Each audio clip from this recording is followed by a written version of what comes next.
ദൃഷ്ടി ന്യൂസിന്റെ റൂട്ടർ ആപ്പിലേക്ക് നിങ്ങൾക്ക് സ്വാഗതം. എൻ്റെ പേര് ലിജിൻ. ലോകസഭയെ കുറിച്ചുള്ള കീ പോയിന്റ്സ് നമുക്ക് കുറിച്ചറിയാം.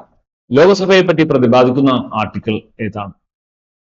ആർട്ടിക്കിൾ 81 ലോകസഭയെ കുറിച്ച് പ്രതിപാദിക്കുന്നത്.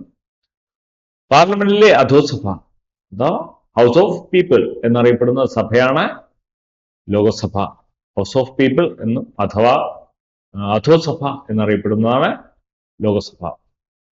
ലോകസഭയിലെ പരമാവധി അംഗങ്ങളുടെ എണ്ണം 550 ലോകസഭയിലേക്ക് തിരഞ്ഞെടുക്കപ്പെടുന്ന പരമാവധി അംഗങ്ങളുടെ എണ്ണമാണ് 550.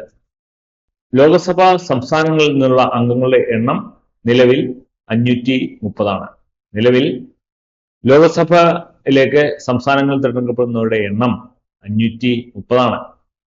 ലോകസഭയിൽ കേന്ദ്രഭരണ പ്രദേശങ്ങളിൽ നിന്നുള്ള അംഗങ്ങളുടെ എണ്ണം 20. ലോകസഭയിലേക്ക് കേന്ദ്രഭരണ പ്രദേശങ്ങളിൽ തിരഞ്ഞെടുക്കുന്ന അംഗങ്ങളുടെ എണ്ണം 20. ലോകസഭയിലേക്ക് 2 വ്യക്തികളെ നോമിനേറ്റ് ചെയ്യാനുള്ള പ്രസിഡന്റിന്റെ അധികാരം നിർത്തലാക്കിയ ഭേദഗതി 104ാമത്തെ ഭേദഗതി പ്രകാരമാണ് ലോകസഭയിലേക്ക് 2 അംഗങ്ങളെ, ആംഗ്ലോ ഇന്ത്യൻ വിഭാഗത്തിൽ നിന്നും 2 അംഗങ്ങളെ നോമിനേറ്റ് ചെയ്യാനുള്ള പ്രസിഡന്റിന്റെ അധികാരം നിർത്തലാക്കിയത്. ലോകസഭാ അംഗമാകാനുള്ള കുറഞ്ഞ പ്രായം 25 വയസ്സാണ്. ലോകസഭാ അംഗമാകാനുള്ള കുറഞ്ഞ പ്രായം 25 വയസ്സാണ്. ഒരു പഞ്ചായത്തിലേക്കോ അല്ലെങ്കിൽ നമ്മളെ നഗരസഭകളിലേക്കോ കോർപ്പറേഷനിലേക്കോ മത്സരിക്കുവാനുള്ള കുറഞ്ഞ പ്രായം 21 വയസ്സാണ്. നമ്മളെ അസംബ്ലിയിലേക്ക് തിരഞ്ഞെടുക്കുവാനുള്ള കുറഞ്ഞ പ്രായം 25 വയസ്സാണ്. അതുപോലെ തന്നെ രാജ്യസഭയിലേക്ക് തിരഞ്ഞെടുക്കണമെങ്കിൽ 30 വയസ്സും, രാഷ്ട്രപതി ഉപരാഷ്ട്രപതി എന്ന സ്ഥാനങ്ങളിലേക്ക് തിരഞ്ഞെടുക്കപ്പെടണമെങ്കിൽ 35 വയസ്സും ആണ് പ്രായം. അതുപോലെ തന്നെ വോട്ടവകാശം നമുക്ക് ലഭിക്കുന്നത് 18ാമത്തെ വയസ്സിലാണ്. ലോകസഭ വിളിക്കുവാനും നിർത്തലാക്കുവാനും പിരിച്ചുവിടാനുള്ള അവകാശം ആർക്കാണുള്ളത്? അത് പ്രസിഡന്റാണ്. ലോകസഭ വിളിച്ചുകൂട്ടുവാനും അത് നിർത്തലാക്കുവാനും പിരിച്ചുവിടാനുള്ള അവകാശം ഉള്ളത് ഇന്ത്യൻ രാഷ്ട്രപതിക്കാണ്. രാജ്യസഭ വിളിക്കാനും നിർത്തലാക്കുവാനുള്ള അധികാരം ആർക്കാണ് ഉള്ളത്? പ്രസിഡന്റാണ് രാജ്യസഭ വിളിച്ചുകൂടാനും രാജ്യസഭാ സമ്മേളനം നിർത്തലാക്കുവാനുള്ള അധികാരം ഉള്ളത്. ലോകസഭയുടെ നേതാവ് ആരാണ്? ലോകസഭയുടെ നേതാവ് പ്രധാനമന്ത്രിയാണ്. ലോകസഭയുടെ അധ്യക്ഷൻ ആരാണ്? ലോകസഭയുടെ അധ്യക്ഷൻ ലോകസഭാ സ്പീക്കറാണ്. ഏറ്റവും ദൈർഘ്യമേറിയ ലോകസഭ എത്രാമത്തെ ആയിരുന്നു? 5ാം ലോകസഭയായിരുന്നു. ഏറ്റവും കൂടുതൽ നാൾ നീണ്ടിരുന്ന ലോകസഭ 1975 മുതൽ ആയിരുന്നു. 5ാം ലോകസഭയിലെ പ്രധാനമന്ത്രി ആരായിരുന്നു? ഇന്ദിരാഗാന്ധി. ഇന്ദിരാഗാന്ധി ഈ സമയത്താണ് അടിയന്തരാവസ്ഥ പ്രഖ്യാപിച്ചത്. അതിന്റെ അടിസ്ഥാനത്തിൽ ലോകസഭ നീണ്ടുപോയി. ലോകസഭയിൽ പ്രതിപക്ഷ നേതാവാകാൻ പാർട്ടിക്ക് എത്ര ശതമാനം അംഗങ്ങൾ വേണം? ലോകസഭയിൽ പ്രതിപക്ഷ നേതാവാകുവാൻ പാർട്ടിക്ക് എത്ര ശതമാനം അംഗങ്ങൾ വേണം? 10% അംഗങ്ങൾ വേണം. നമുക്കറിയാം, ഇപ്പോഴത്തെ ലോകസഭാ പ്രതിപക്ഷ നേതാവ് രാഹുൽ ഗാന്ധിയാണ്. 99 സീറ്റ് വാങ്ങി നമ്മൾ ഇന്ത്യൻ നാഷണൽ കോൺഗ്രസ് പ്രതിപക്ഷ സ്ഥാനത്തേക്ക് വന്നു. പ്രതിപക്ഷ ഔദ്യോഗിക നേതാവായിട്ട് വന്നു. കഴിഞ്ഞ ലോകസഭയിൽ പ്രതിപക്ഷ നേതാവില്ലായിരുന്നു. ലോകസഭയിലെ ആദ്യത്തെ പ്രതിപക്ഷ നേതാവാണ് AK Gopalan. Communist party of ഇന്ത്യയിൽ നിന്നുള്ള AK ഗോപാലനായിരുന്നു ലോകസഭയിലെ ആദ്യത്തെ പ്രതിപക്ഷ നേതാവ്. ലോകസഭയിലെ ആദ്യത്തെ അംഗീകൃത പ്രതിപക്ഷ നേതാവാണ് റാം സുഭക് സിംഗ്. റാം സുഭക് സിംഗ് ആണ് ലോകസഭയിലെ അംഗീകൃത പ്രതിപക്ഷ നേതാവ്. ക്യാബിനറ്റ് പദവി ലഭിച്ച ആദ്യത്തെ ലോകസഭ പ്രതിപക്ഷ നേതാവാണ് YB ചവാൻ. ആദ്യകാലങ്ങളിൽ ലോകസഭാ പ്രതിപക്ഷ നേതാവിന് ക്യാബിനറ്റ് റാങ്കിലായിരുന്നു. പിന്നെ അത് ആദ്യമായിട്ട് ലഭിച്ചത് YB ചവാൻ എന്ന് പറയുന്ന വ്യക്തിക്കാണ്. പുതിയ ഒരു ലോകസഭയിൽ ആദ്യമായി അധ്യക്ഷത വഹിക്കുന്നതിന് തിരഞ്ഞെടുക്കപ്പെടുന്ന സ്പീക്കർ, അതായത് പുതിയൊരു ലോകസഭ തുടങ്ങുമ്പോൾ ആ ലോകസഭാ സമ്മേളനത്തിന് അധ്യക്ഷത വഹിക്കുന്നത് ആരാണ്? അതാണ് PROM time speaker. PROM time സ്പീക്കറാണ് ഒരു ലോകസഭ ആരംഭിക്കുമ്പോൾ, പുതിയതായിട്ടൊരു ലോകസഭ ആരംഭിക്കുമ്പോൾ ആദ്യമായി അധ്യക്ഷത വഹിക്കുന്നത്. പ്രോം ടൈം സ്പീക്കർ സത്യപ്രതിജ്ഞ ചെയ്യുന്നത് ആരുടെ മുമ്പാകെയാണ്? പ്രസിഡന്റിന്റെ മുൻപാകെയാണ് പ്രോം ടൈം സ്പീക്കർ സത്യപ്രതിജ്ഞ ചെയ്ത് അധികാരത്തിലേക്ക് വരുന്നത്.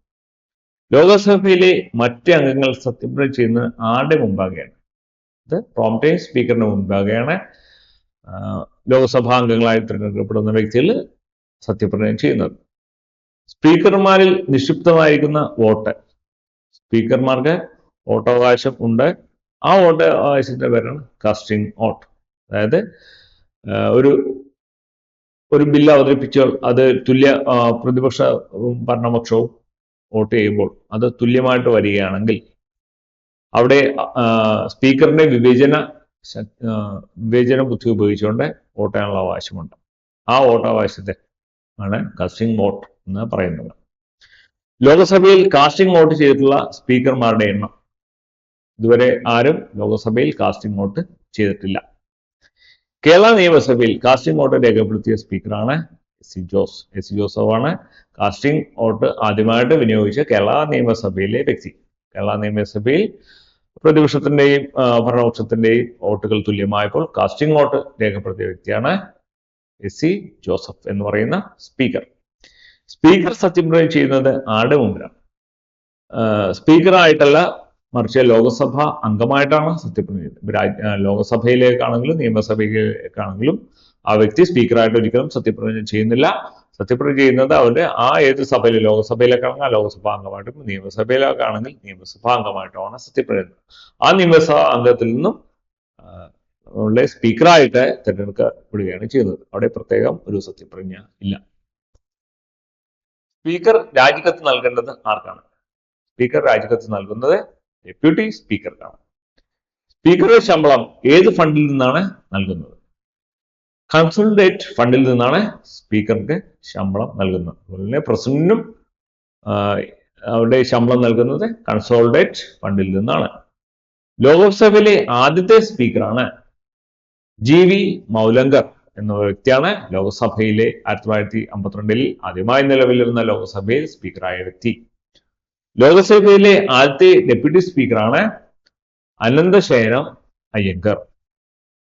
ലോകസഭയിൽ ഏറ്റവും കൂടുതൽ കാലം സ്പീക്കറായിരുന്ന വ്യക്തിയാണ് ബൽറാം താക്കൂർ. ലോകസഭയിൽ ഏറ്റവും കൂടുതൽ നാൾ സ്പീക്കറായിട്ടിരുന്ന വ്യക്തിയാണ് ബൽറാം താക്കൂർ. ലോകസഭയിലെ ആദ്യത്തെ വനിതാ സ്പീക്കറാണ് മീര കുമാരി. UPA സർക്കാരിന്റെ ഭാഗമായിട്ടുള്ള ലോകസഭയിൽ മീര കുമാർ ആയിരുന്നു ആദ്യമായിട്ട് ലോകസഭയിലെ സ്പീക്കറായ വനിത. ലോകസഭയിലെ രണ്ടാമത്തെ വനിതാ സ്പീക്കറാണ് സുമിത്ര മഹാജൻ. ഇന്ത്യയിലെ ഒരു സംസ്ഥാനത്തെ ആദ്യമായി സ്പീക്കറായ വനിതയാണ് ഷാനു ദേവി. ഷാനു ദേവിയാണ് ഒരു നിയമസഭയിൽ ആദ്യമായിട്ട് സ്പീക്കറായത്. ഹരിയാനയിൽ നിന്നുള്ള നിയമസഭാ അംഗമായിരുന്നു. ഏറ്റവും വലിയ ലോകസഭാ മണ്ഡലമാണ് ലഡാക്ക്. ഇന്ത്യയിലെ ഏറ്റവും വലിയ ലോകസഭാ മണ്ഡലമാണ് ലഡാക്ക്. ഏറ്റവും ചെറിയ ലോകസഭാ മണ്ഡലമാണ് ചാന്ദ്രി ചൗക്ക്. ചാന്ദ്രി ചൗക്ക് ആണ് ഇന്ത്യയിലെ ഏറ്റവും ചെറിയ നിയമസഭാ മണ്ഡലം. ലോകസഭാ മണ്ഡലം ഇത് ഡൽഹിയിലാണ്. ഡൽഹി റെഡ് ഫോർട്ടിന് സമീപം ഉൾപ്പെടുന്ന പ്രദേശത്തെ ലോകസഭാ മണ്ഡലമാണ് ചാന്ദ്രി ചൗക്ക്. ഏറ്റവും കൂടുതൽ സമുദായർക്കുള്ള ലോകസഭാ മണ്ഡലമാണ് മൽക്കജ്ഗിരി എന്നറിയപ്പെടുന്ന ലോകസഭാ മണ്ഡലമാണ്. ഏറ്റവും കൂടുതൽ സമ്മതിദായർ, അതായത് വോട്ടവകാശമുള്ള, ലോകസഭയിലേക്ക് ആൾക്കാരെ തിരഞ്ഞെടുക്കുന്ന വോട്ടവകാശമുള്ള അംഗങ്ങളുള്ള ലോകസഭാ മണ്ഡലം ഇത് തെലങ്കാനയിലാണ്. ഈ പറയുന്ന മൽക്കജ്ഗിരി എന്ന് പറയുന്ന ലോകസഭാ മണ്ഡലം തെലങ്കാനയിലാണ് സ്ഥിതി ചെയ്യുന്നത്. ഏറ്റവും കുറവ് സമ്മതിദായർക്കുള്ള ലോകസഭാ മണ്ഡലമാണ് ലക്ഷദ്വീപ്. ഏറ്റവും കുറവ് ലോക്സഭ സമ്മതിദായർ ഉള്ള ലോകസഭാ മണ്ഡലമാണ് ലക്ഷദ്വീപ്. നമ്മളുടെ കേരളത്തിനോട് ചേർന്ന് കിടക്കുന്ന പ്രദേശമാണ് ലക്ഷദ്വീപ്. ലോകസഭാ സമ്മേളനങ്ങൾ തമ്മിലുള്ള ഇടവേള എത്ര മാസത്തിൽ കൂടുവാൻ പാടില്ല? 6 മാസത്തിൽ കൂടുവാനായിട്ട് പാടില്ല. അതായത് 2 ലോകസഭാ സമ്മേളനങ്ങൾ തമ്മിൽ ഉള്ള കാലയളവ് 6 മാസത്തിൽ കൂടുവാനായിട്ട് പാടില്ല. 6 മാസത്തിനുള്ളിൽ ഒരു ലോകസഭാ സമ്മേളനം വിളിച്ചു കൂട്ടിയിരിക്കണമെന്നാണ് ഇന്ത്യൻ ഭരണഘടന അനുശാസിക്കുന്നത്. സാധാരണയായി ലോകസഭ എത്ര തവണയാണ് കൂടിക്കൊണ്ടിരിക്കുന്നത്? 3 തവണയാണ് കൂടിക്കൊണ്ട്. ഒരു വർഷത്തിൽ 3 തവണ സാധാരണയായി ലോകസഭ കൂടുന്നുണ്ട്. ഇതാണ് ലോകസഭയെ കുറിച്ചുള്ള കുറച്ച് കീ പോയിന്റ്സ് എല്ലാവരും പഠിക്കുക. എല്ലാവർക്കും പ്രത്യേകം നന്ദി.